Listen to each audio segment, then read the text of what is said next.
Mutual fund से related कुछ update और कुछ कमेंट्स हम लोग यहाँ पे देख लेते हैं। तो बिजनेस स्टैंडर्ड के वेबसाइट में देखेंगे तो गोल्ड ईटीएफ टैक्सेशन, अगले महीने से गोल्ड ईटीएफ में रिडीम पर एसजीबी की तरह देना होगा टैक्स। 1 अप्रैल 2025 गोल्ड म्यूचुअल फंड पर डेट म्यूचुअल फंड के बजाय फिजिकल गोल्ड की तर्ज पर टैक्स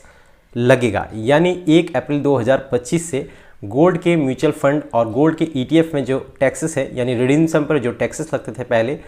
वो अभी के समय जैसे एसजीपी पे टैक्स लगते हैं वैसे टैक्स हम लोग को देने होंगे। तो यहाँ पे अगर आप 1 अप्रैल के बाद से गोल्ड के ईटीएफ में या गोल्ड के म्यूचुअल फंड में रिडीम करते हैं तो वहाँ पे आपको सोवरेन गोल्ड के में जैसे टैक्स देने पड़ते हैं वैसे टैक्स पे करने होंगे। आगे हम लोग यहाँ पे देख लेते हैं कमेंट। आरडीएस की तरफ से एक कमेंट है, मैंने क्वांट मिड कैप में 13,000 डाले थे, 1500 लॉस हुए, उससे रिडीम करके बंधन स्मॉल कैप में डालूं, वैसे मेरे पोर्टफोलियो आज 1% नेगेटिव हो गया है, 7-8% रिकवर हो गया है। तो इनका कहना है कि इन्होंने क्वांट के मिड कैप म्यूचुअल फंड में 13,000 रुपीज़ इन्वेस्टमेंट किए थे, वहाँ से उनको अभी के समय 700-800 रुपये लॉस देखने को मिल रहा है और आज के दिन इनके पोर्टफोलियो में 1% का लॉस है और इनका पोर्टफोलियो पिछले कुछ दिनों में 7 से 8% रिकवर कर चुका है और अभी ये चाह रहे हैं कि ये क्वांट के मिड कैप म्यूचुअल फंड से शिफ्ट होकर बंधन के स्मॉल कैप म्यूचुअल फंड में इन्वेस्टमेंट करेंगे। तो मेरे हिसाब से अगर हम लोग बार बार एक म्यूचुअल फंड से एग्जिट करके दूसरे म्यूचुअल फंड में शिफ्ट करते हैं तो इसमें हम लोग को बार बार यहाँ पे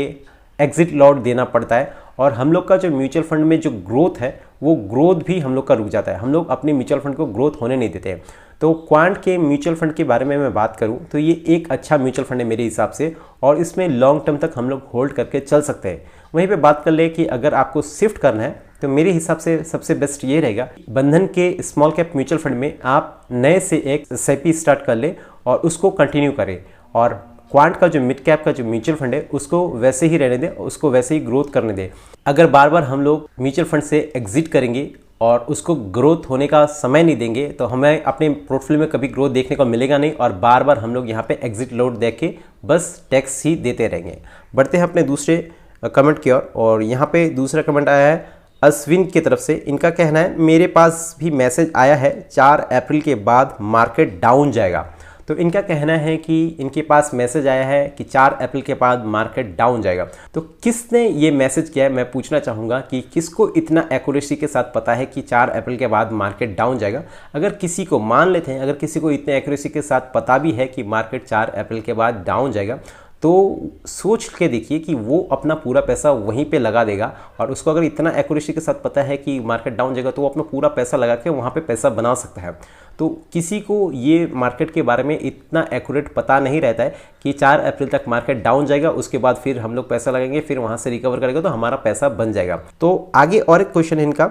आज वाले जो डाउन का रीज़न है वो टैक्स सेटलमेंट भी हो सकता है। तो वो सेकंड पॉइंट हम लोग इसको मान के चल सकते हैं कि आज का जो गिरावट का रीज़न है वो टैक्स सेटलमेंट के कारण से हम लोग को देखने को मिल रहा है। पर पहले वाले पॉइंट के बारे में बात करें कि 4 अप्रैल के बाद से मार्केट गिर जाएगा तो ऐसा मुझे नहीं लगता कि कोई भी इतने एक्यूरेसी के साथ बता सकता है। हाँ, यहाँ पे एक चीज़ हम लोग को देखने को मिल सकता है, रेसिप्रोकल टैरिफ जो ट्रम्प्स के तरफ से देखने को मिल रहा है, अगर 2 अप्रैल को वो लागू होता है और उसमें कोई ज़्यादा चेंजेस नहीं होते हैं तो यहाँ पे मार्केट थोड़ा सा नेगेटिव रिएक्ट कर सकता है। तो ऐसा नहीं है कि मार्केट वहाँ से नेगेटिव रिएक्ट करेगा और एकदम ही गिर जाएगा। अगर उस बेसिस पे बोल रहे तो शायद यहाँ पे थोड़ा सा हम लोग को गिरावट देखने को मिल सकता है, पर मुझे नहीं लगता कि लंबे समय तक यहाँ पे ऐसे गिरावट देखने को मिल सकता है और किसी को ये इतना एक्यूरेसी के साथ पता नहीं होगा कि 4 अप्रैल के बाद ही मार्केट गिरेगा। और हम लोग मान भी लेते हैं कि 4 अप्रैल के बाद अगर मार्केट गिर भी जाता है तो हम लोग लॉन्ग टर्म इन्वेस्टर हैं, हम लोग को म्यूचुअल फंड में मंथली बेसिस पे इन्वेस्टमेंट करना रहता है और जब भी हम लोग को मौके मिलते हैं हम लोग यहाँ पे लमसम करके थोड़ा बहुत करके इन्वेस्ट करके चलते हैं। तो अगर मार्केट 4 अप्रैल के बाद गिरता भी है